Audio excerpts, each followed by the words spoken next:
C'est bel et bien un partenariat stratégique entre les deux nations qui se confirme après l'entretien téléphonique entre le roi Mohammed VI et Donald Trump.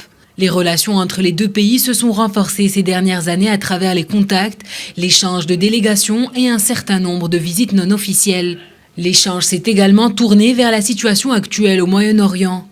Au sujet du conflit israélo-palestinien, le Maroc soutient une solution fondée sur deux États vivant côte à côte et que les négociations entre les parties palestiniennes et israéliennes restent le seul moyen de parvenir à un règlement définitif, durable et global de ce conflit. En tant que président du comité d'Al-Quds, le souverain a insisté sur le respect de la liberté de pratiquer les rites religieux pour les adeptes des trois religions monothéistes et le respect du cachet musulman d'Al-Quds al-Sharif et de la mosquée Al-Aqsa. Le Maroc a toujours joué un rôle important dans le rapprochement des peuples de la région et dans la promotion de la paix et de la stabilité au Moyen-Orient. Compte tenu des liens spéciaux entre le Maroc et la communauté juive, le roi Mohammed VI a informé le président américain des mesures que le royaume s'engage à entreprendre. Accorder les autorisations de vol direct pour le transport des membres de la communauté juive marocaine et des touristes israéliens en provenance et à destination du Maroc. Reprendre les contacts officiels avec les vis-à-vis et les relations diplomatiques dans les meilleurs délais.